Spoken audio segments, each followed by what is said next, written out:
The blade came down so fast that Ren barely had time to scream before she threw her body across the small, shaking pup. The crowd gasped. Someone shouted for her to move. But Ren did not move. She pressed her knees into the cold, packed earth and wrapped both arms around the trembling animal, feeling its heartbeat slam against her palms faster than her own.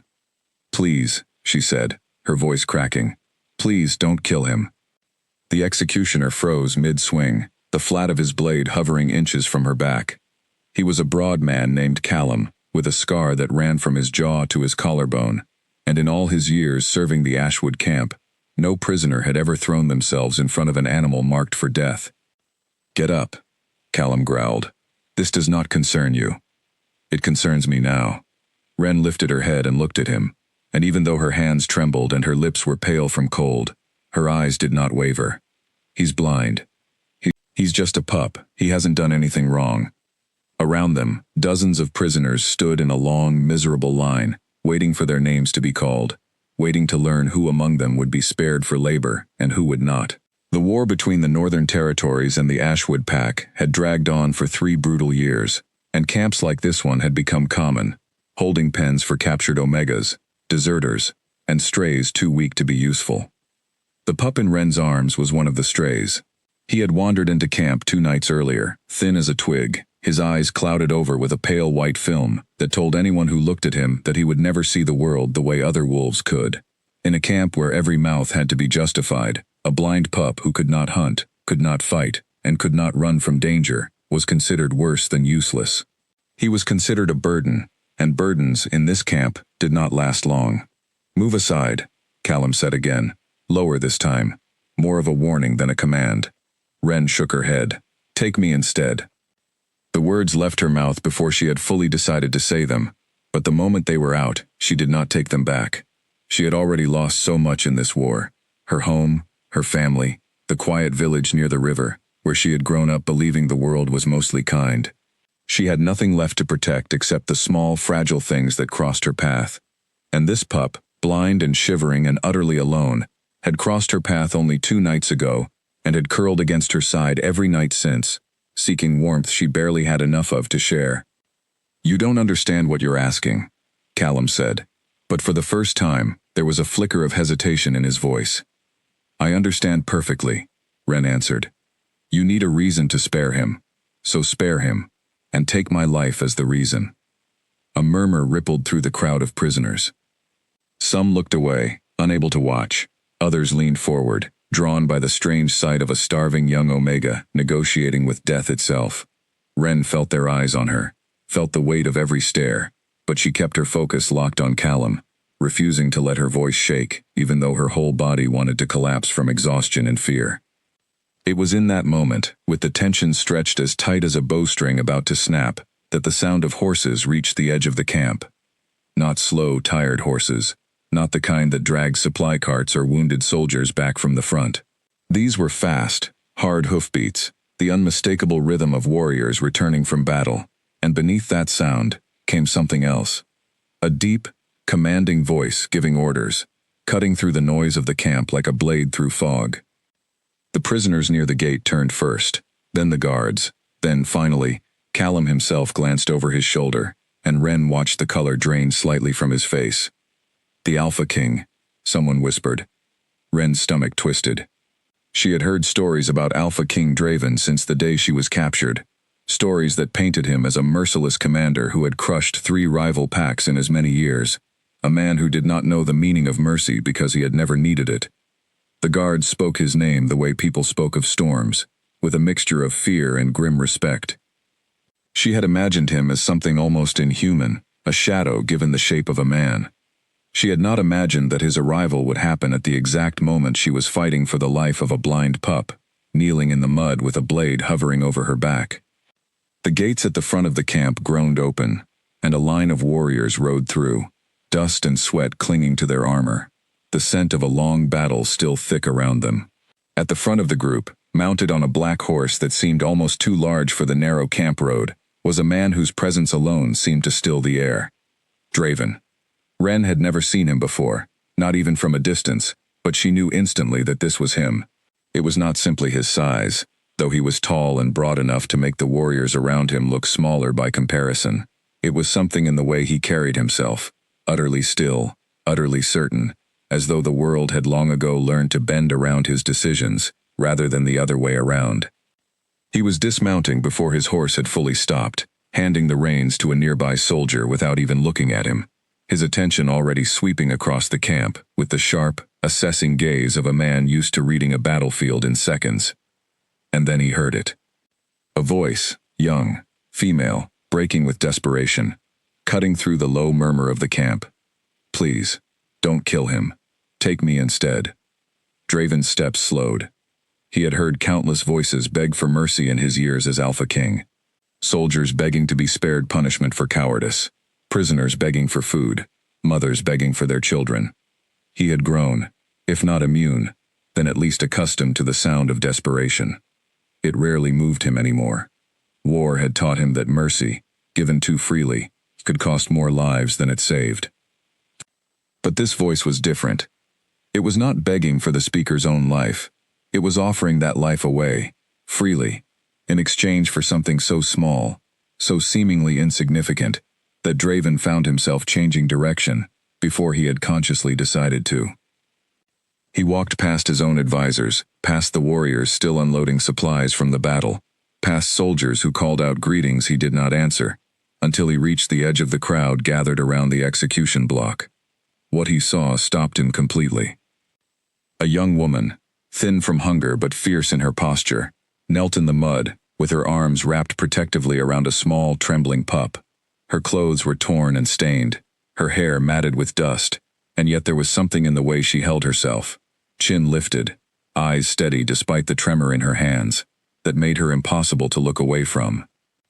Callum, the executioner, stood frozen above her, his blade still raised but no longer moving, clearly unsure whether to proceed now that the Alpha King himself was watching.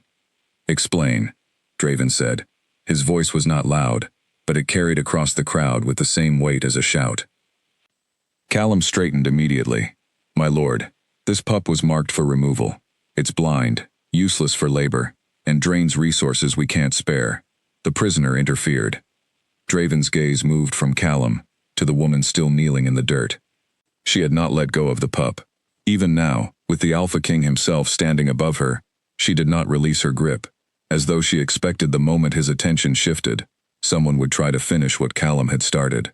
"Look at me," Draven said. Slowly, Ren lifted her head. Their eyes met, and for a moment neither of them spoke. Draven's eyes were a deep, storm-gray color, sharp and searching, the kind of eyes that seemed to weigh a person's worth in a single glance. Ren's were lighter, a soft hazel, but there was nothing soft about the way she looked back at him, steady, unflinching, refusing to look away, even though every instinct in her body told her that looking away might be safer. "You offered your life for an animal," Draven said. It was not a question. "Yes," Ren answered. "Why?" The question hung in the air, and Ren felt the entire camp holding its breath around her, waiting to see how she would answer a man who held absolute power over every life within these walls. "Because he can't defend himself," she said finally, "because no one else will, and because I still remember what it felt like to believe that someone, somewhere, might choose to be kind instead of cruel, even in a place like this." Draven studied her for a long moment. Something in her answer struck a place in him that he had thought long buried beneath years of war and command, a place that remembered what it had once meant to protect something, simply because it was worth protecting, not because it served any strategic purpose. He turned to Callum. "Lower your blade." Callum blinked, clearly startled. "My lord?" "I said lower it." Draven's voice left no room for argument. "This is postponed. All of it." A wave of confused murmurs spread through the prisoners and guards alike. Postponing one sentence was unusual enough. Postponing all of them, on the whim of a single moment, was almost unheard of. "My lord, with respect," one of Draven's senior advisors said, stepping forward. "The resources required to maintain this many prisoners are still fewer than the resources required to explain to my own pack why their king punished an Omega for showing more courage, in one afternoon, than most of my soldiers show in a lifetime." Draven cut in sharply. The advisor fell silent. Draven looked back down at Ren, who still had not moved, still had not released the pup from her protective grip. Up close, he could see just how exhausted she truly was. The hollows beneath her eyes, the way her hands shook slightly, even as she tried to hold them steady, the thin layer of dirt and grime that could not fully hide how young she actually was. "What's your name?" he asked, his tone softer now, though still edged with the natural authority that colored everything he said. "Ren," she answered. "And the pup?" She glanced down at the small creature still trembling in her arms, its clouded eyes blinking uselessly toward sounds it could never truly see. "I haven't given him one yet. I didn't want to name something I might lose." Raven's jaw tightened almost imperceptibly at that. He understood the sentiment more than he cared to admit. In this camp, in this war, naming things, people, animals, hopes, only made losing them hurt more. "Bring her to my tent," he said, addressing the nearest guard, though his eyes never left Ren's face. "Her, and the pup both." "My lord, is that wise?" the advisor asked carefully. "She is a captive from the northern territories. We know nothing about her loyalties." "Then we will learn," Draven said simply. "Alive." He turned and walked away without waiting for a response, his warriors falling into step behind him, leaving Ren kneeling in the mud with the pup still clutched against her chest, her heart pounding so hard she was certain everyone around her could hear it. She did not know, in that moment, whether she had just saved her own life or simply delayed the inevitable. She did not know whether the Alpha King's sudden interest was born from curiosity, suspicion, or something else entirely, something she did not yet have a name for. All she knew was that the blade that had hovered above her back only moments ago was gone, and the pup in her arms, against every possible outcome, was still breathing. A guard approached her cautiously, extending a hand to help her rise. She hesitated only a second before accepting it, rising unsteadily to her feet, the pup still cradled protectively against her chest, as though letting go of him, even now, might undo whatever fragile mercy had just been granted. As she was led through the camp toward the largest tent at its center, prisoners and soldiers alike turned to watch her pass, whispers following in her wake. Some looked at her with pity, others with something closer to awe. A woman had knelt before the Alpha King's own executioner and offered her life for a blind pup, and somehow, impossibly, she had walked away from that moment still breathing. Ren did not feel brave. She felt terrified, hollow, and uncertain of what waited for her inside that tent. But beneath the fear, something else had begun to stir. A small, stubborn flicker of hope that she had not allowed herself to feel in longer than she could remember. The pup shifted against her chest, letting out a soft, weak sound, and Ren tightened her hold on him instinctively. "It's all right," she whispered, though she was not entirely certain she believed it herself. "We're still here. That's all that matters right now." Behind her, the execution block stood empty, the guards slowly moving the remaining prisoners back toward their holding areas. The war outside the camp's walls had not ended, the danger had not disappeared, but for the first time in longer than she could remember, Ren felt as though the ground beneath her feet had shifted, if only slightly, toward something other than certain doom.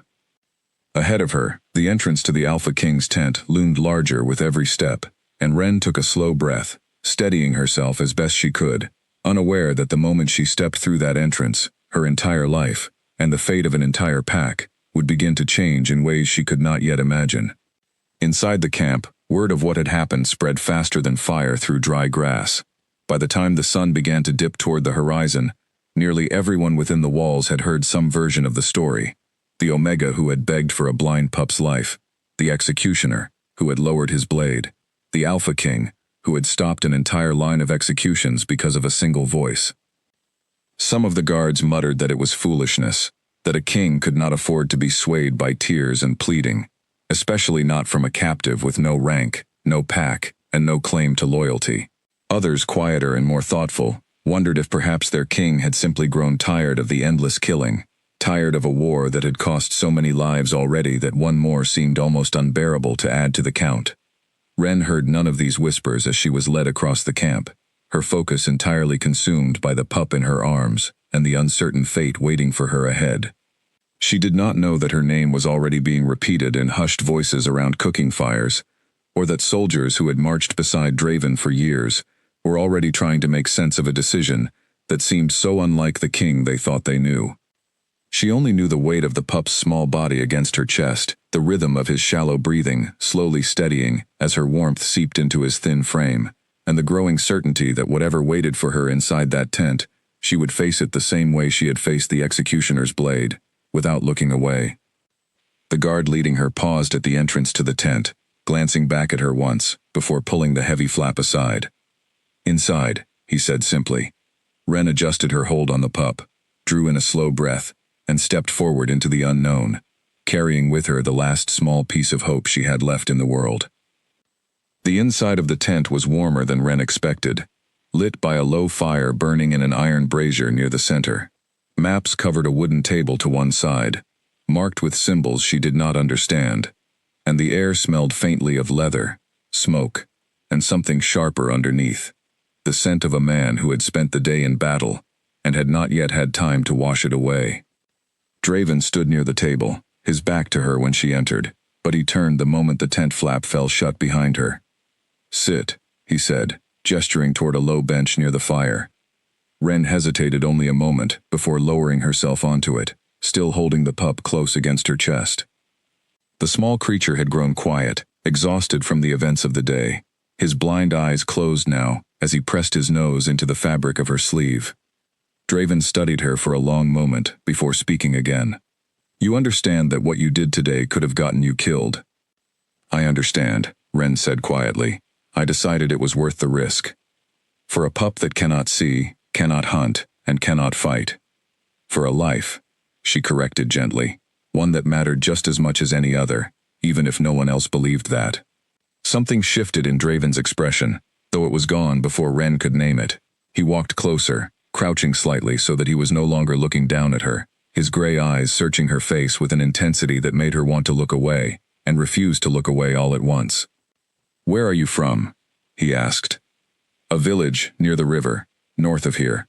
It doesn't exist anymore." She said it plainly, without the tremor of grief she might have expected to hear in her own voice. Perhaps she had simply told the story too many times already, to herself, in the quiet hours before sleep. "It was burned early in the war. My family didn't survive." Draven was silent for a moment. "And you have been a prisoner since then?" "Moved from camp to camp. This is the fourth." She shifted the pup slightly in her arms. "I stopped expecting kindness a long time ago. I only expected to survive, one day at a time. And yet today, you risked everything you had left for a creature that could offer you nothing in return." Wren met his eyes directly. "Maybe that's exactly why I did it. Because he couldn't offer me anything. Because helping him meant nothing except that it was the right thing to do." Draven straightened slowly, turning away from her to look into the fire, his jaw working as though he were chewing over thoughts he did not fully wish to share. When he spoke again, his voice was quieter, almost as though he were speaking more to himself than to her. "I have spent years making decisions that cost lives to save more lives. I have learned to see people as numbers, as resources, as threats or assets. It has kept my pack alive through a war that has destroyed 3 others." He turned back to face her. "But today, for the first time in longer than I can remember, I made a decision that had nothing to do with strategy." "Why?" Wren asked before she could stop herself. "I don't fully know yet," Draven admitted. "That troubles me more than I expected it to." A silence stretched between them, filled only by the crackle of the fire and the soft, steady breathing of the pup, now fully asleep in Wren's arms. Outside, the sounds of the camp continued, soldiers calling to one another, the distant clang of metal being repaired, the low murmur of 1,000 lives carrying on, despite the war that surrounded them. "What happens now?" Wren finally asked. Draven considered the question carefully. "For now, you and the pup remain under my protection.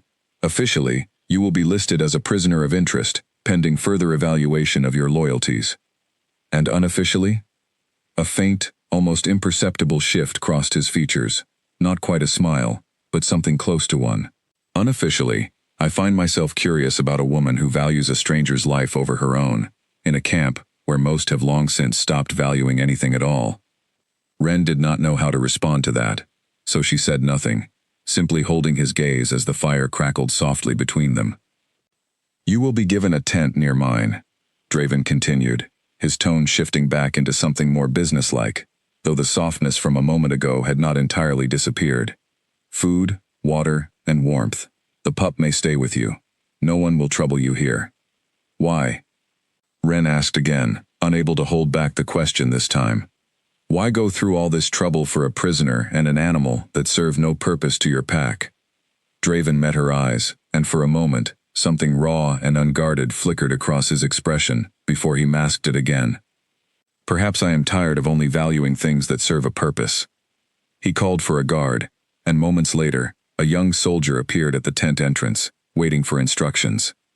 See that she is given proper quarters, Draven said, and make sure no harm comes to her or the pup. The soldier nodded and gestured for Ren to follow. She rose slowly, adjusting her hold on the sleeping pup, pausing at the entrance to look back at Draven one final time. Thank you, she said quietly. Draven did not answer immediately. When he finally spoke, his voice was low, almost thoughtful. Don't thank me yet. Gratitude is easy in the first hour. It's what comes after that truly matters. Ren did not fully understand what he meant by that, but something in his tone sent a small shiver down her spine, a warning she could not yet decode. She nodded once, then followed the soldier out into the cooling evening air, the pup still cradled safely against her chest. Behind her, inside the tent, Draven remained standing by the fire long after she had gone, his thoughts circling back again and again to the steady, unflinching look in her eyes as she had knelt in the mud, offering her life for something the rest of the world had already decided was worthless. He had built his reign on the belief that mercy was a weakness that could not be afforded in times of war. Yet today, a starving prisoner, with nothing left to lose, had shown more courage in a single moment than most of his hardened warriors displayed in years of battle, and he found himself unable to shake the feeling that something fundamental within him had quietly shifted, whether he was ready for it or not. The new quarters given to Ren were small, but far warmer than anything she had known since her capture. A simple canvas tent with a thin mat, a folded blanket, and a small lantern that cast a soft, flickering glow across the space. She settled the pup gently onto the blanket, watching as he stirred briefly, before curling into a tight ball and drifting back into an exhausted sleep.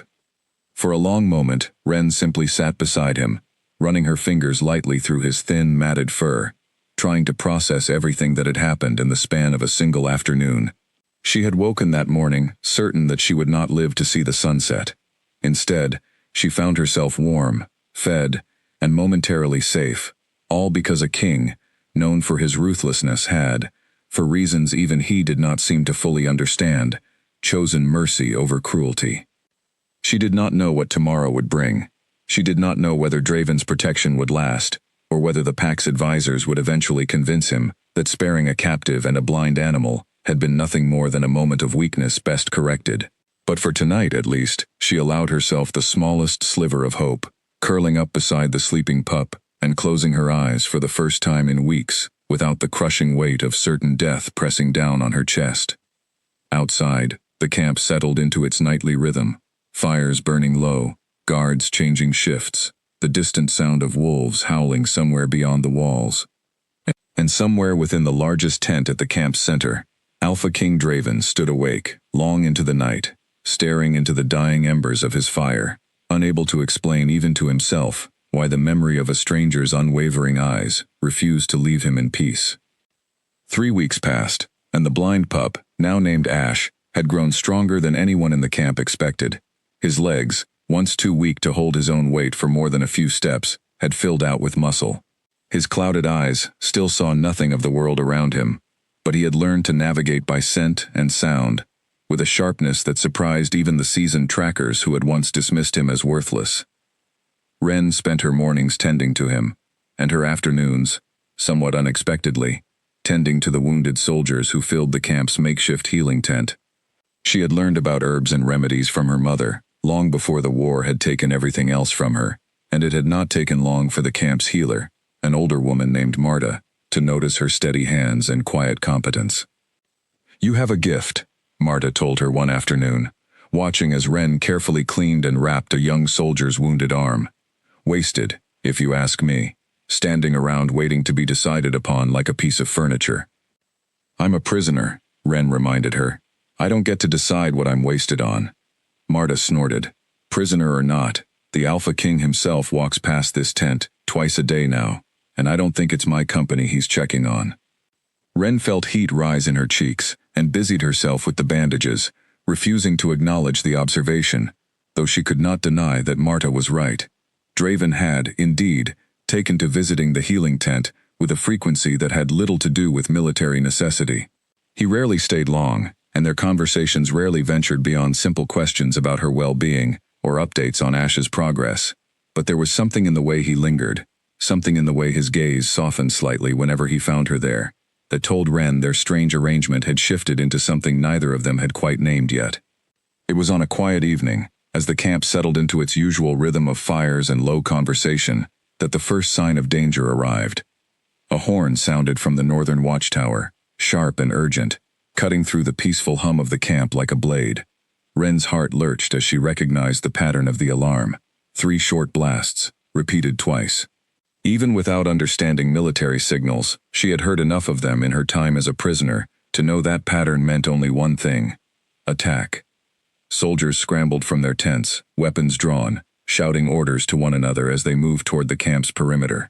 Ren grabbed Ash instinctively, pulling him close, as chaos erupted around her, torches being lit, warriors mounting horses, the low growl of shifting wolves rippling through the camp as soldiers prepared to meet whatever threat approached.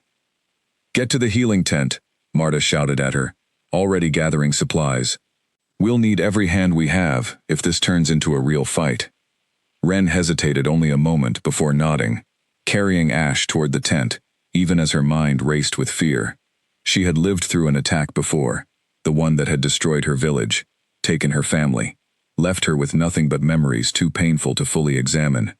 The sound of the horn alone was enough to send her pulse hammering, her hands trembling as old, buried terror rose to the surface. Outside, the sound of fighting had already begun. The clash of steel, the guttural snarls of shifted warriors, shouted commands cutting through the darkness. Ren forced herself to focus, setting Ash down carefully in the corner of the healing tent where he would be safest, before turning to help Marta prepare for the wounded that would inevitably begin arriving. She did not have to wait long. The first soldier was carried in within minutes, a deep gash across his shoulder bleeding heavily, his face pale with shock. Ren fell into an automatic rhythm, alongside Marta, cleaning wounds, applying pressure, calling for supplies as more injured warriors were brought through the tent flap, in a steady, grim procession.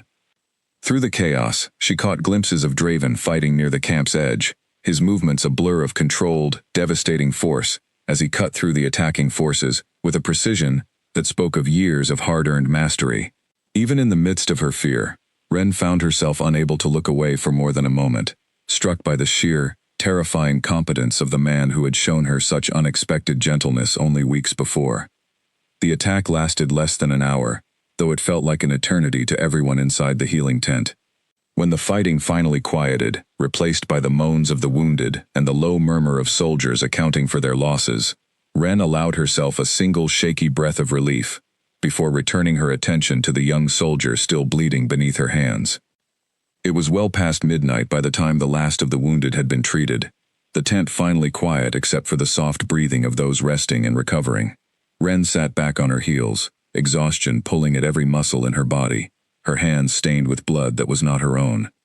"You did well tonight," Marta said quietly, settling down beside her. "Better than most healers twice your age." Ren managed a tired smile. "I didn't have much choice." "No," Marta agreed.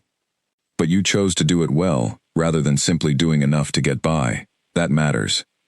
Before Ren could respond, the tent flap opened, and Draven stepped inside, still dressed in the remains of his battle gear, a fresh cut visible along his jaw. His eyes swept the tent quickly, cataloging the wounded, before landing on Ren. "You're unharmed," he said, and though it was phrased as an observation, Ren could hear the faint edge of relief beneath his words.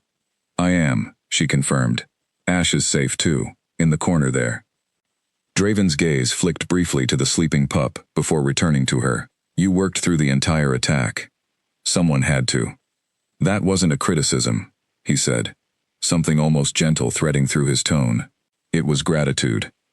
Ren studied him for a moment, noting the exhaustion etched into his features, the way his shoulders carried the weight of every soldier lost in the attack tonight. How bad was it? We held the line. Lost 12 soldiers. It could have been far worse. He paused, his jaw tightening. The attackers were from the Thornvale territory.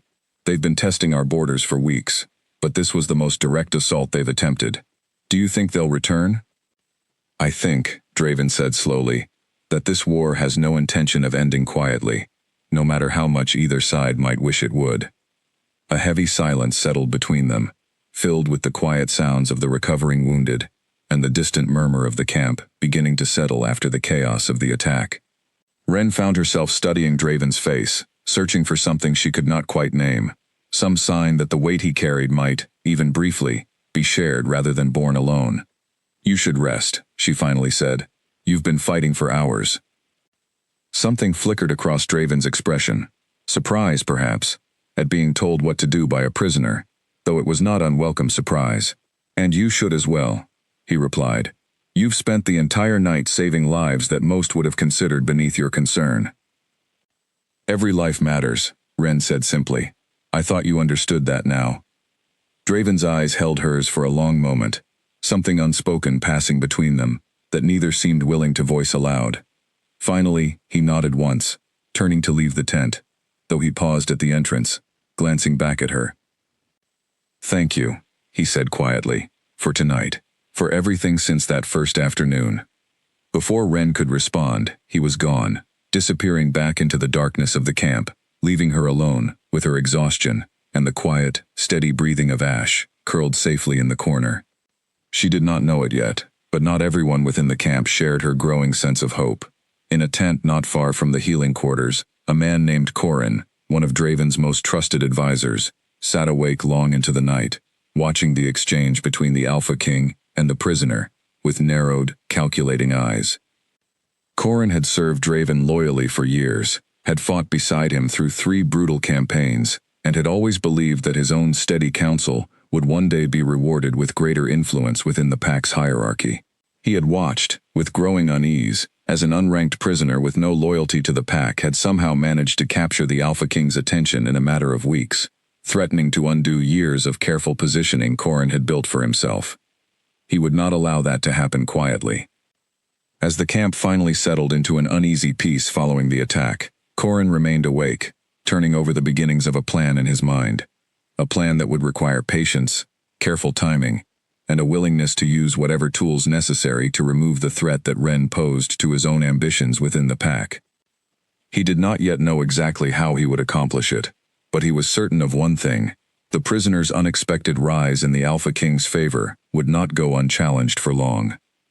In the days following the attack, the camp buzzed with a mixture of relief and lingering tension. The Thornvale forces had retreated, but everyone understood that the reprieve was temporary, a pause rather than an ending. Draven doubled the number of guards along the perimeter, and spent long hours each day in strategy meetings with his commanders, planning for the assault that all of them knew was still to come. Ren, meanwhile, found herself settling into an uneasy but undeniable rhythm within the camp. Her mornings still began with Ash, who had taken to following the sound of her voice with unerring accuracy despite his blindness, weaving confidently around obstacles that would have tripped a sighted animal moving carelessly. Her afternoons remained devoted to the healing tent, where her reputation among the wounded soldiers continued to grow with each passing day. It was during one such afternoon that Draven found her again, this time not simply passing through, but seeking her out, with clear intention. "Walk with me," he said, and though it was phrased as a request, Ren understood. It carried the weight of something closer to an invitation than a command. She glanced at Marta, who waved her off with a knowing look that made Ren's cheeks warm slightly, before following Draven out of the tent and into the cool afternoon air. Ash trotted along beside them, his nose lifted to catch the scents carried on the breeze, perfectly at ease despite the unfamiliar terrain. "You've made quite an impression on my camp," Draven said as they walked along the edge of the training grounds, where soldiers sparred and drilled under the watchful eyes of their commanders. "I've only tried to be useful," Ren replied. "It seemed the least I could do, given the circumstances. Marta tells me you've saved at least 6 lives this week alone, including 2 soldiers she believed were beyond saving. Ren shrugged slightly, uncomfortable with the praise.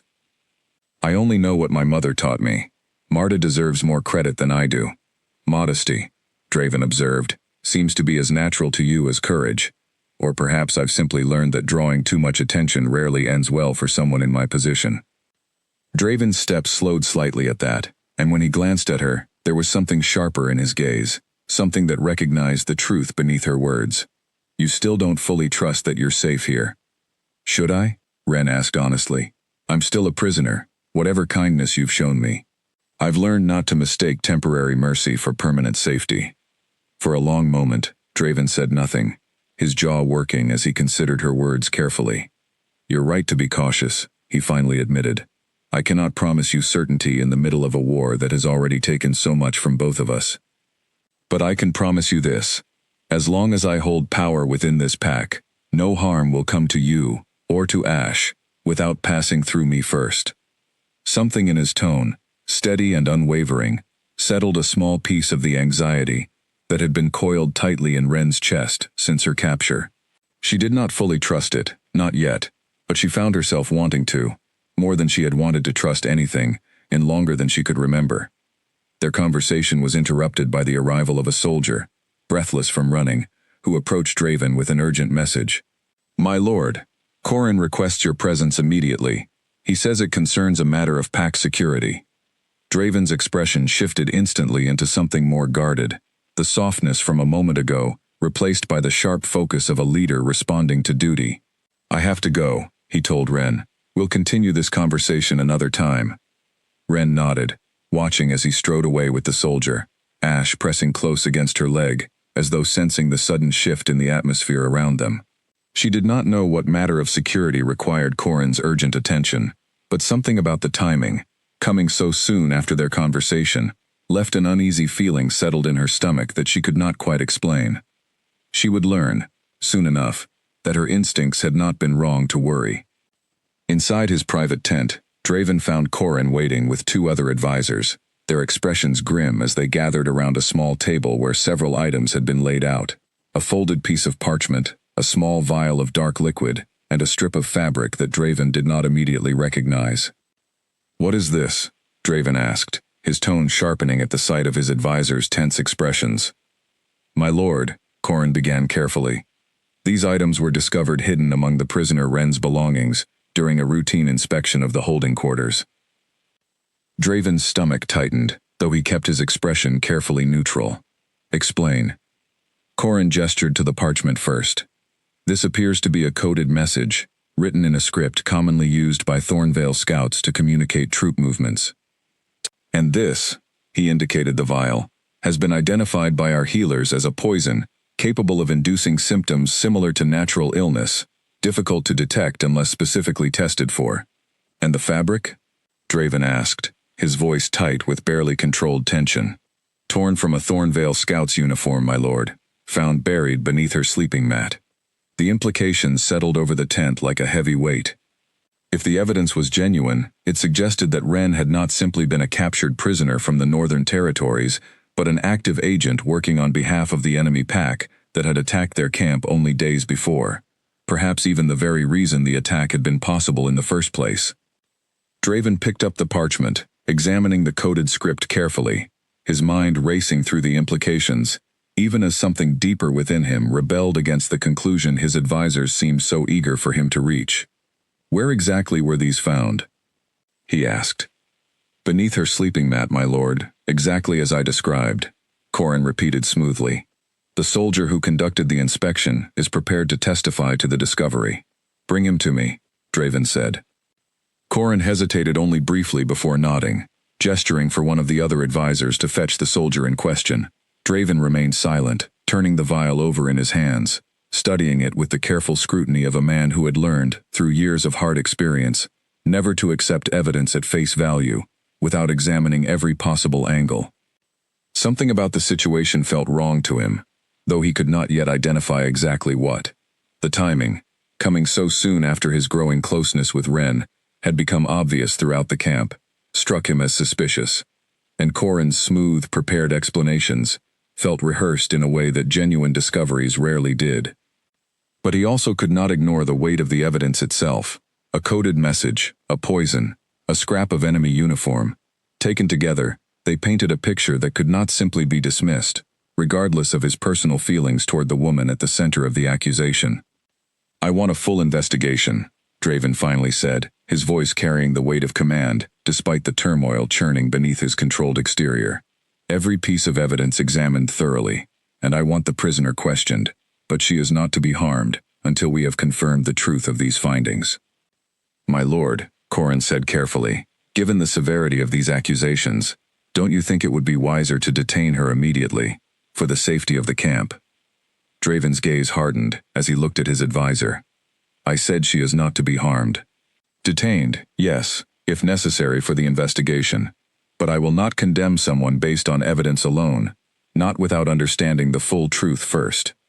Corrin bowed his head slightly, though something calculating flickered briefly in his eyes before he masked it. "As you command, my lord." As the meeting concluded and the advisors filed out of the tent, Draven remained behind, staring down at the items still spread across the table, his thoughts a tangled mess of duty, suspicion, and a growing dread he did not yet fully understand. He wanted to believe that this was nothing more than a misunderstanding, that the woman who had knelt in the mud offering her life for a blind pup could not possibly be the enemy agent the evidence suggested. But he had learned, through years of hard-earned experience, that wanting something to be true rarely made it so. Outside, unaware of the storm quietly gathering around her, Ren continued her afternoon rounds through the healing tent, her thoughts still lingering on her unfinished conversation with Draven, and the small, fragile hope that had begun to grow within her that perhaps, despite everything the war had taken from her, something good might still be possible. She had no way of knowing that within hours, that fragile hope would be tested more severely than she could have imagined. The soldiers came for Ren just as the sun began to set, their expressions grim and unreadable as they approached the healing tent where she was finishing her evening rounds. Marta looked up sharply at their arrival, her weathered face creasing with concern. "What's this about?" she demanded, stepping protectively toward Ren. "Orders from the Alpha King's Council," one of the soldiers replied stiffly. "The prisoner Ren is to be detained pending investigation." Ren felt her blood run cold, her hands stilling over the bandage she had been wrapping around a soldier's injured wrist. "Investigation into what?" "That will be explained to you," the soldier said, his tone leaving no room for argument. "Come with us, please." Ash, who had been resting quietly near the tent's entrance, rose immediately, a low, uncertain whine escaping him as he sensed the tension gathering in the air. Ren reached down instinctively, resting a steadying hand on his head. "He stays with Marta," Ren said, her voice steadier than she felt. "Please, he's done nothing wrong." Marta stepped forward without hesitation. "The pup remains with me. I'll see to him myself." The soldiers exchanged a brief glance before nodding, apparently satisfied that this small concession would not compromise their orders. Ren knelt briefly, pressing her forehead gently against Ash's, whispering something too quiet for anyone else to hear, before rising and allowing herself to be led away, her heart hammering with a fear she had not felt since the night her village had burned.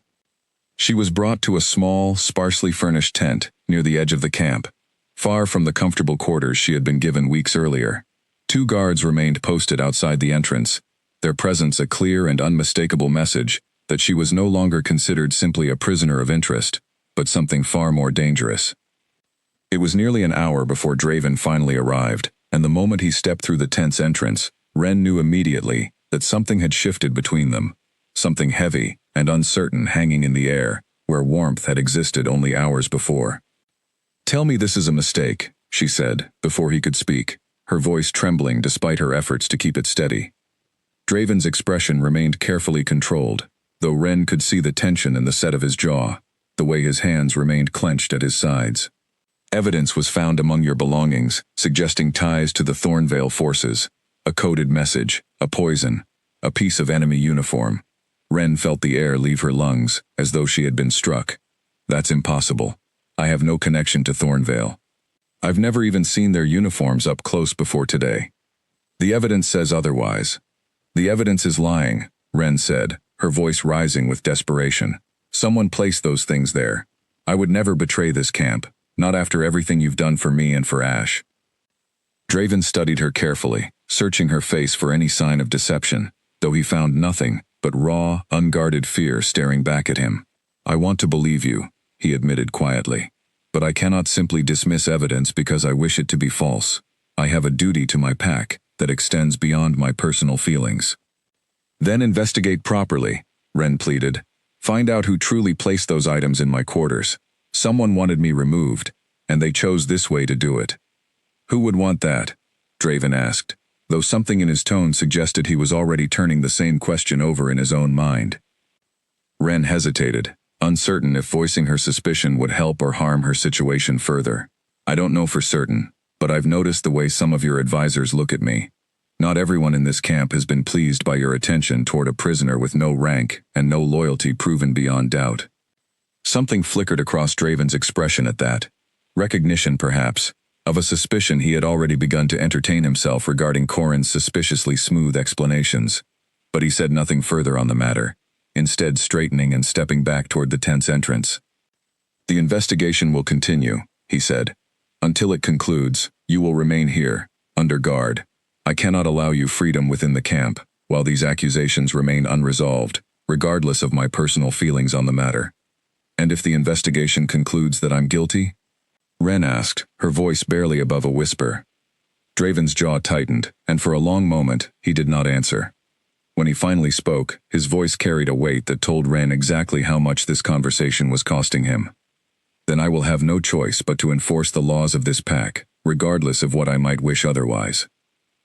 He left without another word, leaving Ren alone in the small, dimly lit tent, her thoughts spiraling with fear and confusion. She sank onto the thin sleeping mat, wrapping her arms around herself, trying to steady the trembling that had taken hold of her entire body. Someone had done this deliberately. Someone had planted evidence designed to destroy the fragile trust she had built with Draven, to undo weeks of careful, hard-won progress in a single devastating stroke. But who, and why, remained questions she could not yet answer, trapped as she was within the confines of a guarded tent, with no way to investigate the truth herself. Outside, unaware of the fear consuming Ren within her makeshift prison, Ash remained curled against Marta's side in the healing tent, his blind eyes closed but his ears constantly twitching, alert to every sound within the camp. Marta watched him with growing concern, noting the way his small body remained tense, unwilling to relax despite her attempts to comfort him. She'll be all right, Marta murmured, though she was not entirely certain she believed her own words. Your Ren is stronger than she looks. Ash whined softly in response, pressing closer against her side, and Marta found herself hoping desperately that her reassurance would prove true, even as a heavy sense of foreboding settled over the camp with the deepening darkness of the evening. Meanwhile, in a private tent not far from where Draven paced restlessly, turning over the events of the day in his mind, Corrin sat with a small, satisfied smile playing at the corners of his mouth, watching as his carefully constructed plan continued to unfold exactly as he had intended. He had not expected the Alpha King to order a full investigation rather than immediate action, a complication that would require careful management in the coming days. But he remained confident that the evidence he had planted was convincing enough to withstand scrutiny, at least long enough for him to solidify his own position before the truth, if it ever surfaced at all, could undo his careful work. He had underestimated, however, just how observant the blind pup curled protectively in the healing tent truly was, and how much that small, seemingly insignificant creature would come to matter in the days that followed. 2 days passed with agonizing slowness. Ren remained confined to her small tent, allowed only brief visits from Marta, who brought food and quiet reassurances that did little to ease the tightness in Ren's chest. She spent her hours replaying every interaction she could remember since her arrival in the camp, searching for any clue as to who might have wanted her removed so badly that they would fabricate evidence of treason. Her thoughts kept returning to Corrin. She had noticed the way his gaze followed her whenever she crossed paths with Draven, the subtle coldness in his voice whenever he addressed her directly, the careful, calculated way he seemed to position himself whenever important decisions were being made. She had no proof, only instinct, but instinct had kept her alive through 3 years of war, and she was not ready to dismiss it now. On the 3rd day, Marta arrived with a different expression than usual. something urgent and hopeful flickering in her weathered features. "Ash has been acting strangely," she said without preamble, settling beside Ren on the thin sleeping mat. "Strangely how?" Ren asked, her heart lurching with worry. "He's been pacing near Corin's tent every chance he gets, growling low whenever anyone approaches from that direction. I thought it was simply anxiety over your absence, but this morning, he found something." Ren's breath caught. "Found what?" "A scrap of fabric, buried near the base of Corin's tent, matching the description of what was supposedly found in your quarters. I didn't touch it, but I saw it clearly before Ash dug it up. My lord, I believe your pup may have just uncovered the truth."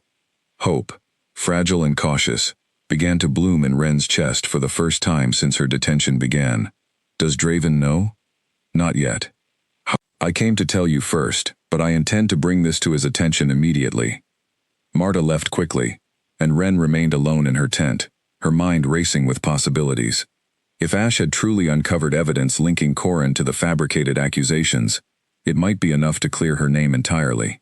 But she also understood the danger inherent in exposing a man as calculating as Corin appeared to be. If he suspected his plan was unraveling, there was no telling what desperate measures he might take to protect himself. She did not have to wait long to find out.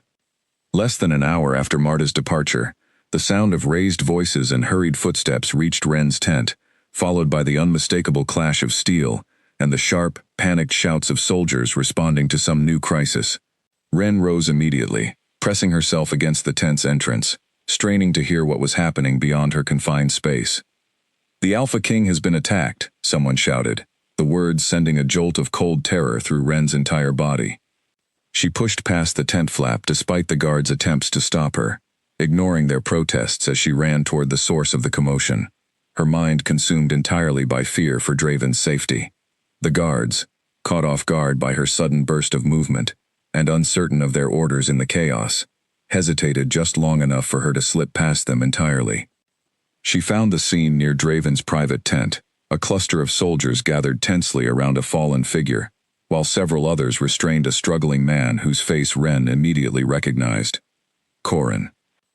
"He tried to poison the king's evening meal," one of the soldiers was explaining urgently to the gathered commanders.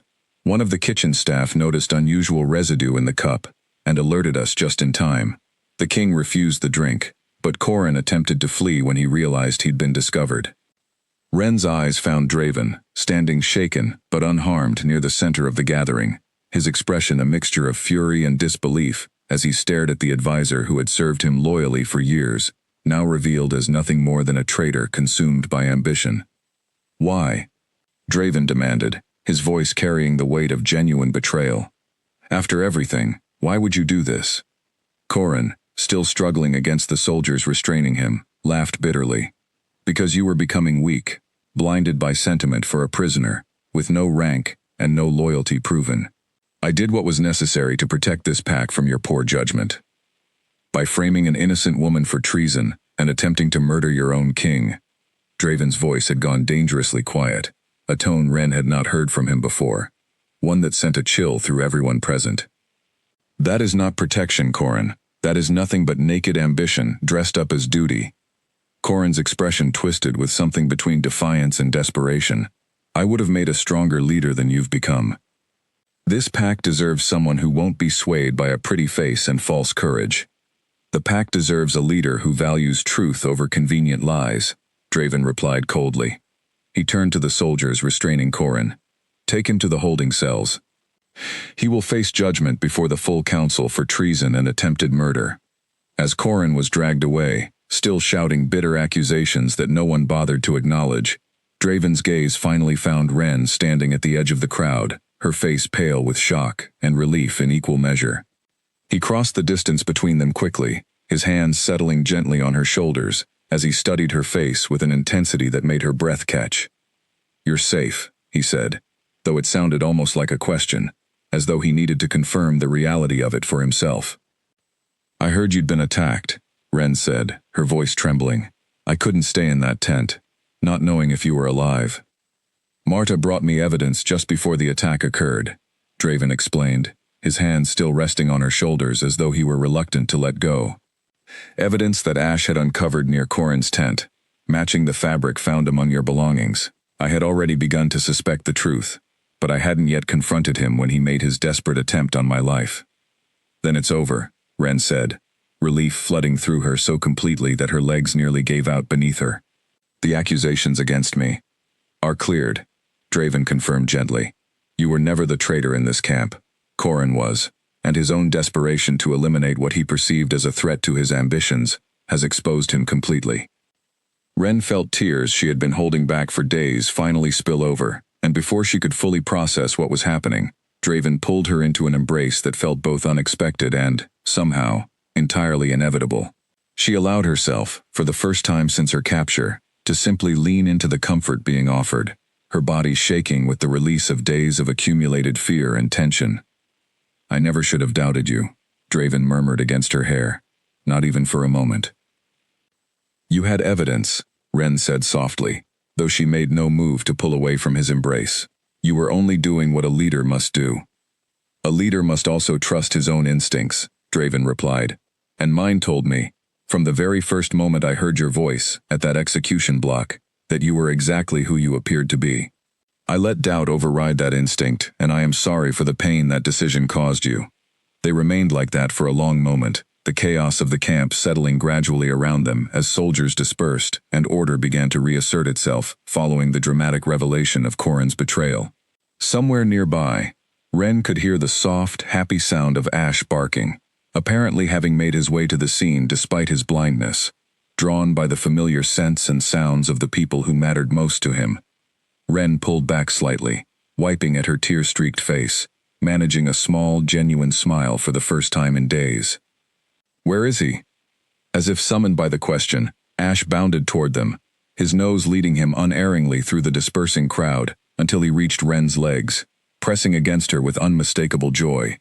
She knelt immediately, wrapping her arms around him, burying her face in his fur, as relief and gratitude washed over her in overwhelming waves. You found the truth, she whispered to him. You saved us both. Draven watched the reunion with an expression Ren had never seen on him before. Something soft, almost vulnerable, entirely at odds with the fierce, commanding Alpha King the rest of the camp knew him to be. When she finally looked up at him again, their eyes met, and something unspoken passed between them, a promise neither of them was quite ready to voice aloud, but both of them understood, nonetheless. The war outside the camp's walls had not ended. The threat from Thornvale remained, and countless challenges still lay ahead for the pack and its leader. But within the small circle formed by Ren, Draven, and the loyal, courageous pup who had proven his worth beyond any doubt, something new and fragile had taken root. A bond forged not through strategy or convenience, but through genuine trust, hard-won and precious. It was a beginning neither of them had expected, born from an act of mercy on a cold execution ground, and neither of them intended to let it slip away now that they had finally found it. In the weeks that followed Corin's exposure and arrest, the camp slowly returned to a steadier rhythm, though the shadow of his betrayal lingered in quiet conversations and wary glances among the pack's remaining advisors. Corin's trial before the full council had been swift and decisive, his own desperate confession leaving little room for doubt regarding his guilt. He was stripped of his rank and exiled beyond the pack's territory, forbidden ever to return under threat of immediate execution. For Ren, the weeks brought a kind of freedom she had not experienced since long before the war began. No longer confined by suspicion or the label of prisoner, she moved through the camp with an ease that still occasionally surprised her, greeted warmly by soldiers she had treated in the healing tent and villagers who had heard the now famous story of her courage at the execution block. Her relationship with Draven, too, had shifted into something neither of them bothered to hide any longer. He sought her out each evening, their conversations stretching long into the night as they spoke of everything from the pack's history to her memories of the quiet village she had lost, and Ren found herself, for the first time in years, allowing herself to imagine a future that extended beyond simple survival. Ash, now fully grown into his role as her constant companion, had become something of a beloved figure within the camp himself. Soldiers who had once dismissed him as a burden now greeted him with genuine affection, some even claiming that his uncanny ability to sense danger before it arrived had saved the camp from at least 2 additional close calls in the weeks since Corin's arrest. It was during this fragile, hopeful period that news arrived which would shatter the peace they had all begun to take for granted. A scout returned from the northern border late one evening, his horse lathered with exertion, his expression grim as he was brought immediately before Draven and his remaining advisors. Ren, who had been walking nearby with Ash, sensed the tension immediately and moved closer, unable to ignore the cold dread settling in her stomach. "My lord," the scout reported, breathless from his hard ride. "Thornvale forces are massing at the northern pass. Their numbers are far greater than anything we've faced before, and there's something else you need to know." "Speak," Draven commanded. "Their new commander has taken a personal interest in the camp, my lord. Rumors among their scouts suggest he learned of Corrin's failed plot and sees it as an opportunity, a chance to strike, while our leadership appears divided and our defenses weakened by internal betrayal." Draven's expression darkened.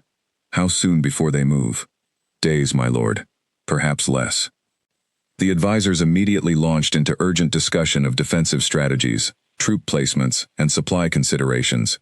But Ren found her attention drawn to something else entirely, a creeping unease that told her this threat, unlike the sudden attack weeks earlier, carried a deliberate, calculated menace that felt personal rather than simply strategic. That night, as the camp prepared for the possibility of imminent attack, Draven found Ren near the healing tent, checking supplies with Marta in preparation for whatever wounded might soon require their care. "You should stay close to the center of the camp when the attack comes," Draven told her, his voice tight with barely restrained worry. "I want you and Ash somewhere protected, away from the fighting." "I won't hide while others are wounded and dying," Ren replied firmly.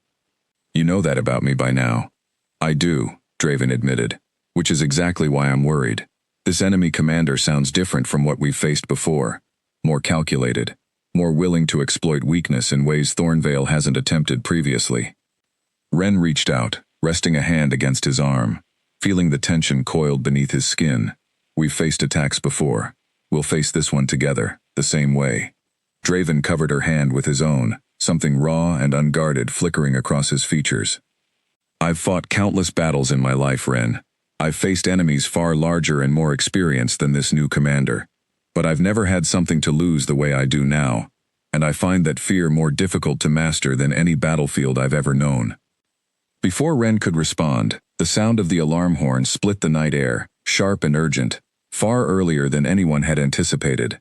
Draven's expression hardened instantly, the vulnerability of a moment ago, replaced by the fierce, focused determination of a leader preparing to defend everything he held dear. "They're moving faster than expected," he said grimly. "Stay here. Stay safe." He was gone before Ren could argue further, disappearing into the chaos of a camp scrambling to meet an attack that had arrived far sooner than their scouts had predicted.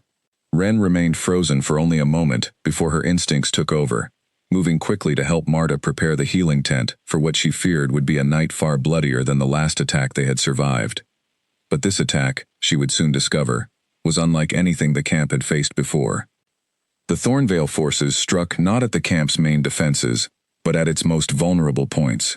Small groups of warriors slipping past the outer perimeter under cover of darkness, while the majority of the pack's forces remained focused on the larger assault at the northern gate.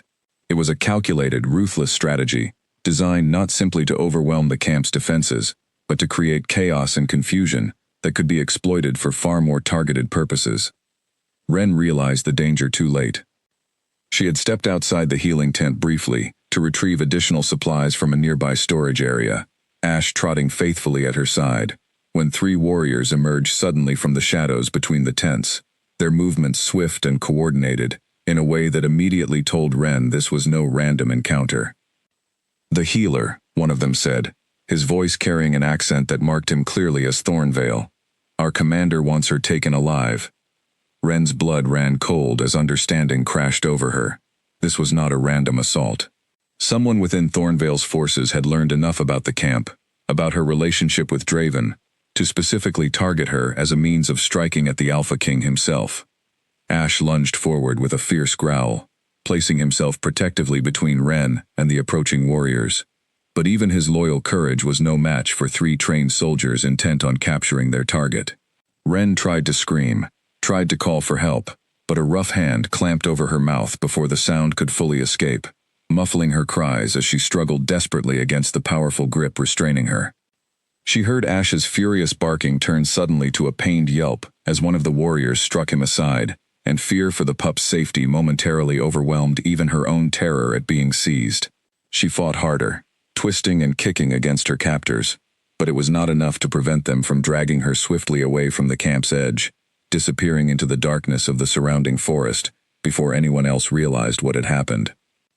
By the time Draven learned of her disappearance, precious hours had already passed, the Thornvale forces having retreated entirely from the camp's perimeter once their true objective had been achieved.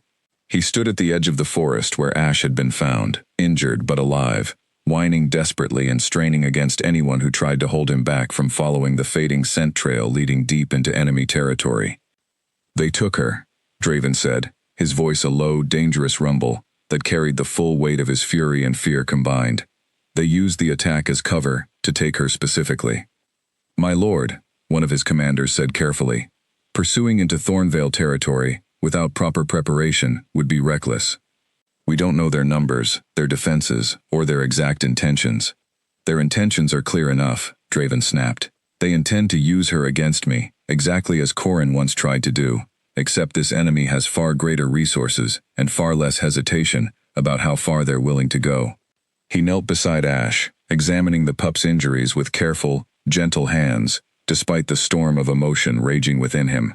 Ash whined pitifully, straining against the pain to press closer to Draven, as though seeking reassurance that everything would somehow be made right again. "We'll get her back," Draven promised, though the words felt more like a vow sworn to himself than simple comfort offered to an injured animal. "Whatever it takes, whatever the cost, I will not leave her in enemy hands."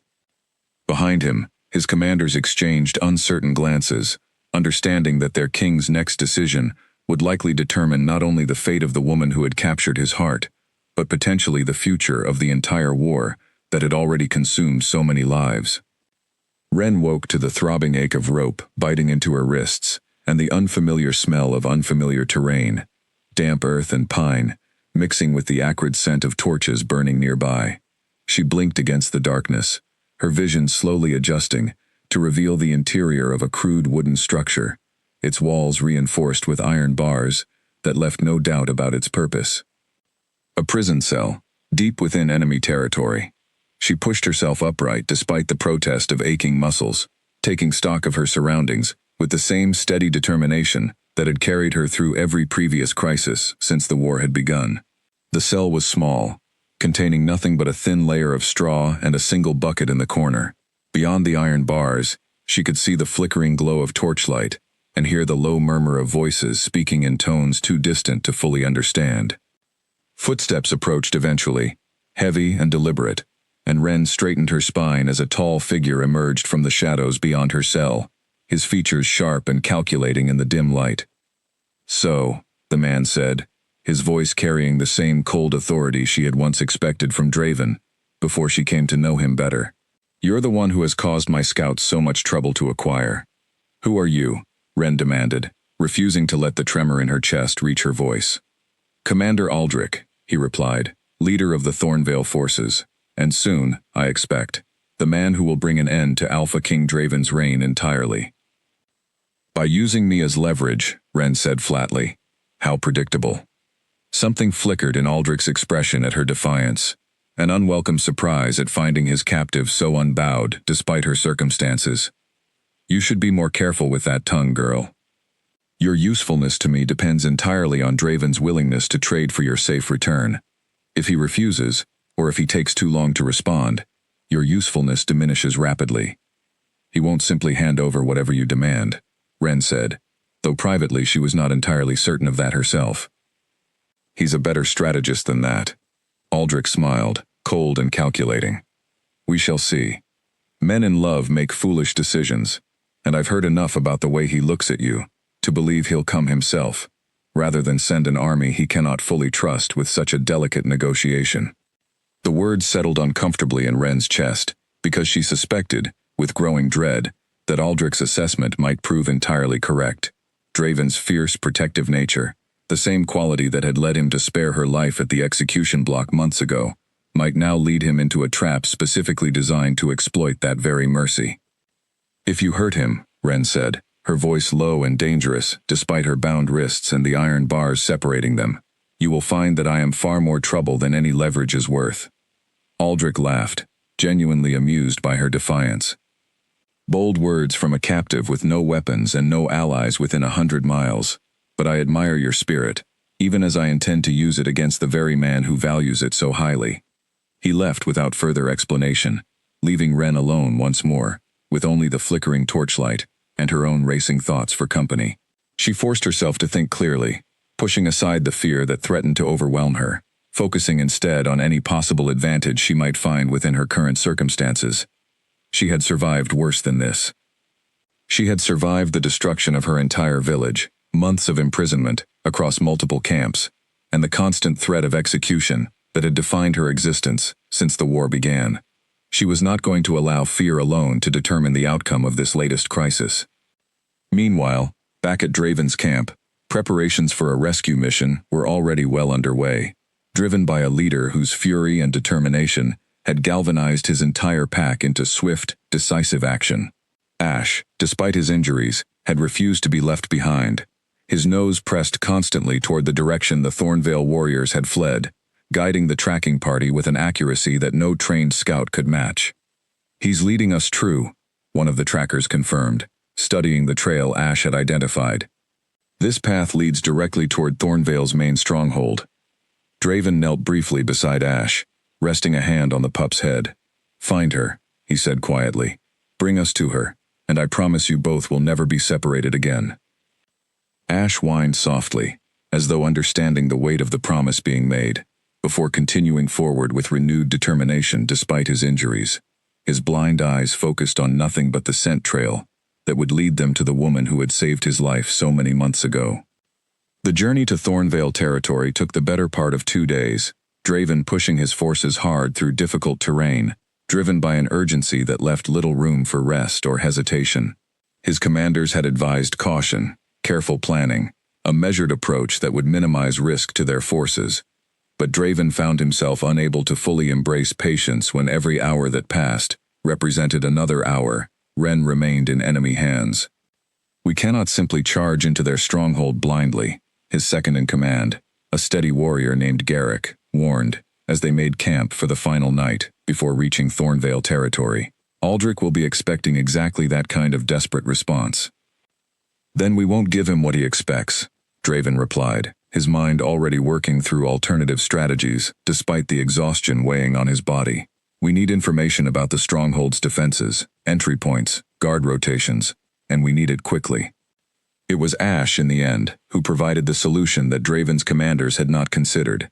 As the pup rested near the campfire, his sensitive ears twitched constantly toward sounds too distant for human hearing to detect, and Garrick, watching him carefully, suddenly had an idea. "My lord," he said thoughtfully, "the pup's senses have proven remarkably reliable throughout this entire journey. What if we used him not simply to track Ren's location, but to help identify the safest path into the stronghold itself, avoiding the heaviest guard concentrations?" Draven considered the suggestion carefully before nodding. "It's worth attempting. Ash has proven himself invaluable time and again. I see no reason to doubt his abilities now, when we need them most." That night, as the camp settled into an uneasy rest before the final push toward Thornvale's stronghold, Draven found himself unable to sleep, his thoughts consumed entirely by fear for Ren's safety and the desperate hope that they would reach her in time.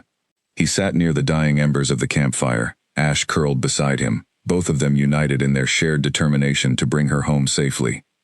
"I should have protected her better," Draven murmured, more to himself than to the pup resting beside him. "I promised her safety, and I failed to deliver on that promise." Ash lifted his head slightly, pressing it gently against Draven's hand, as though offering what small comfort he could in response to the guilt weighing so heavily on the Alpha King's shoulders. "Tomorrow," Draven said, his voice hardening with renewed resolve, "we bring her home.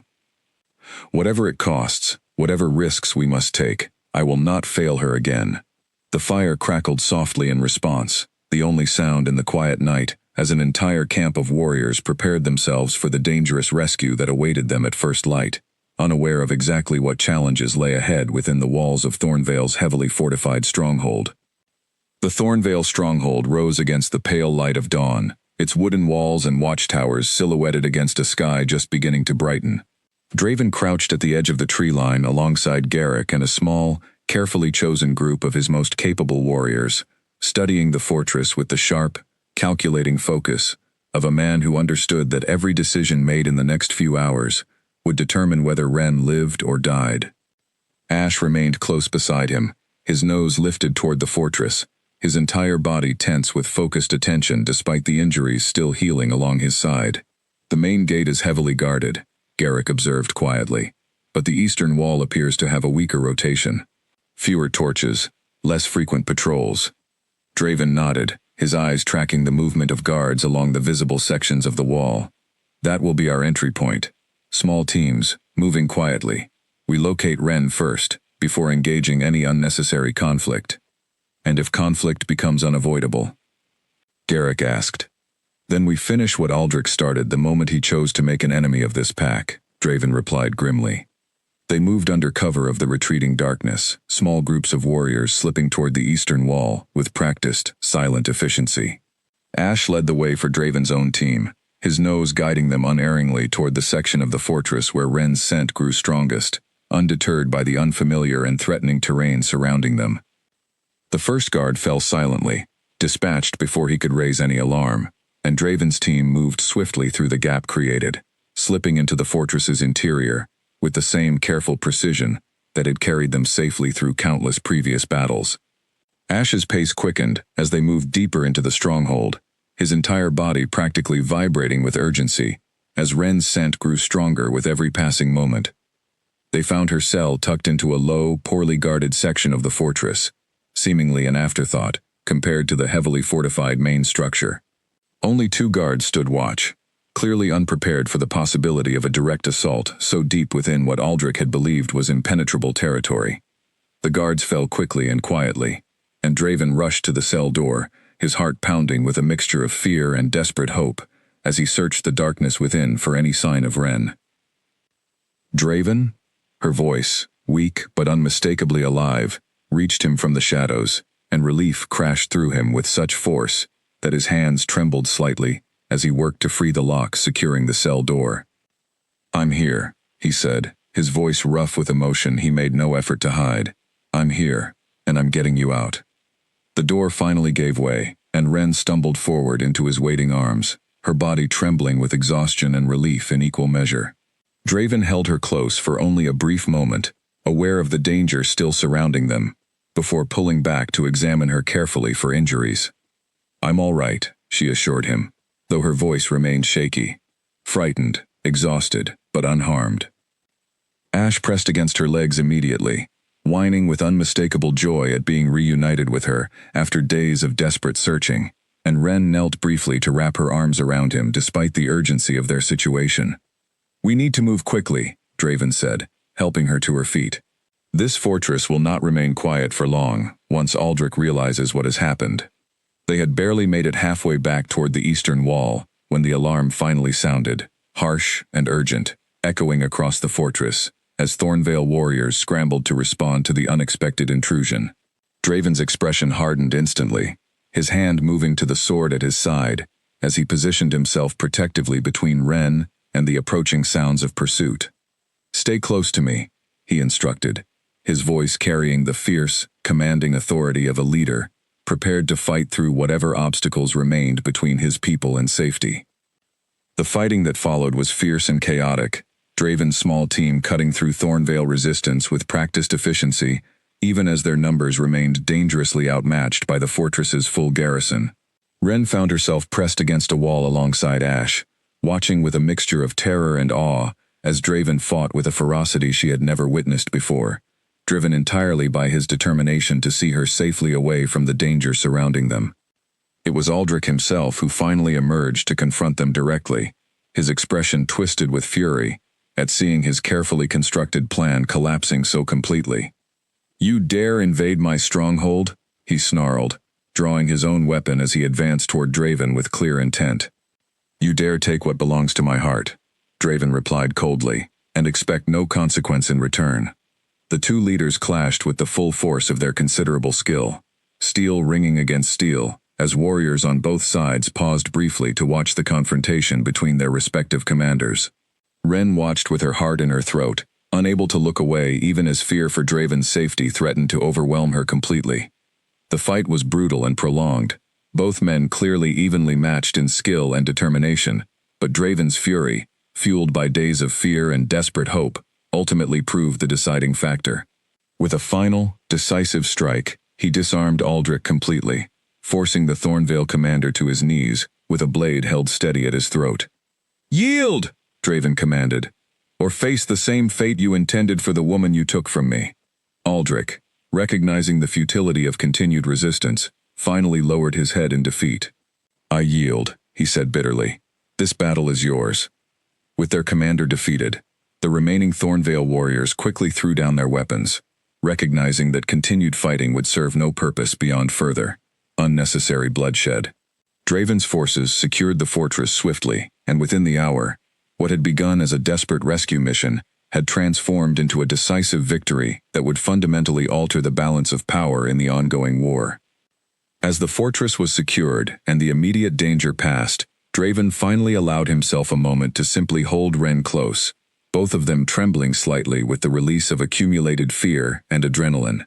Ash pressed against them both, completing the small circle of relief and gratitude that had carried them through the darkest hours of the past several days. "It's over," Draven murmured against her hair.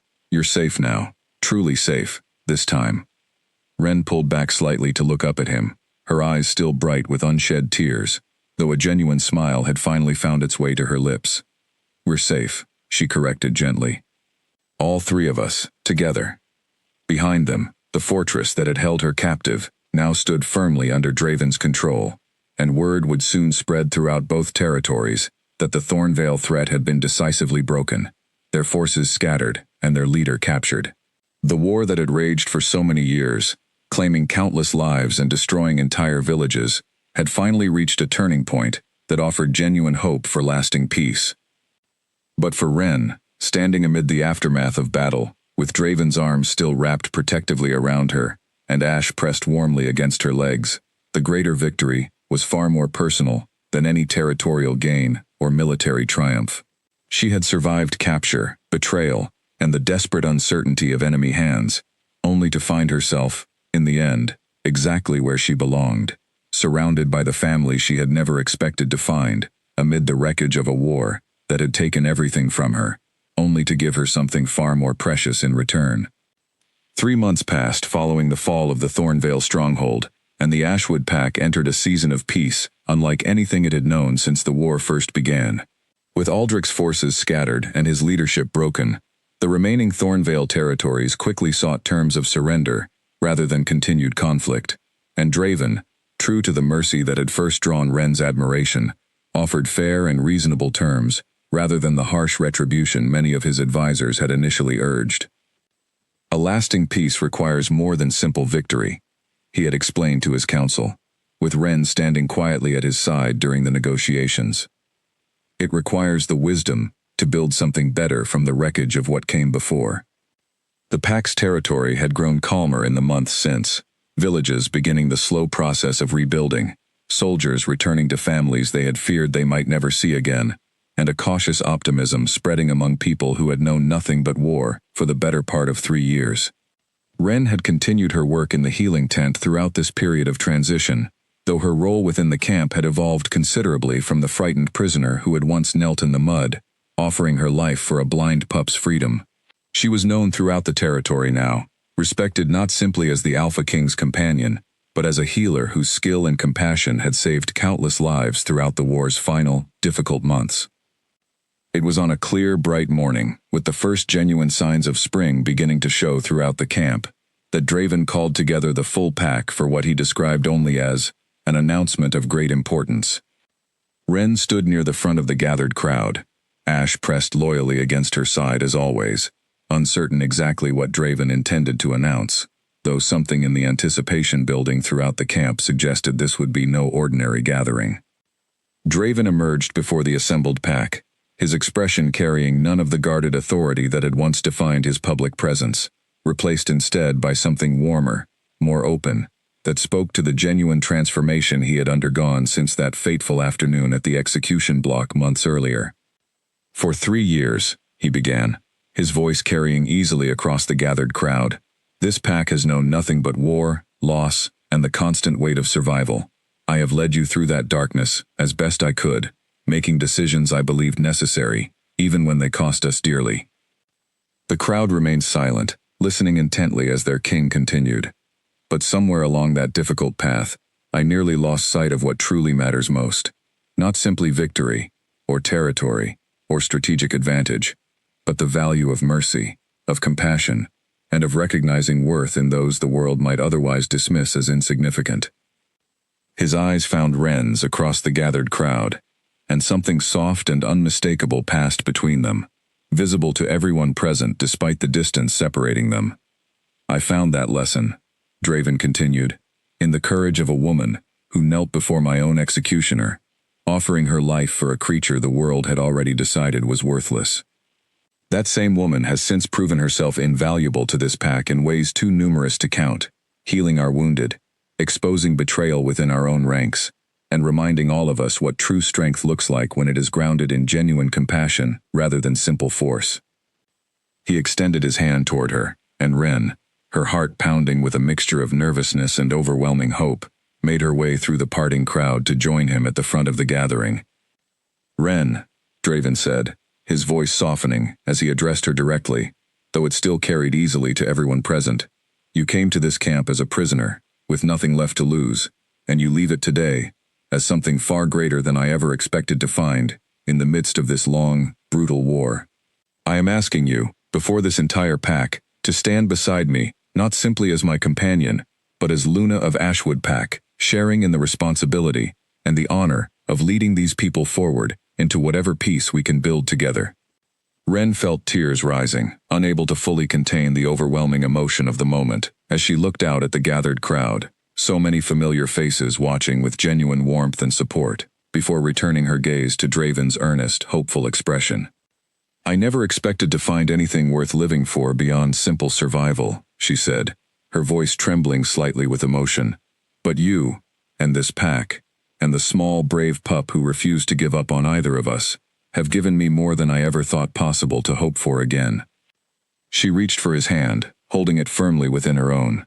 "Yes," she said, loud enough for the entire gathered crowd to hear clearly. "I will stand beside you, as Luna, as partner, and as someone who believes, now more than ever, that mercy and compassion are not weaknesses to be overcome, but strengths worth building an entire future upon." The crowd erupted into genuine, joyful celebration, cheers and applause rippling through the gathering, as Draven pulled Ren into an embrace that spoke of everything words could not fully capture.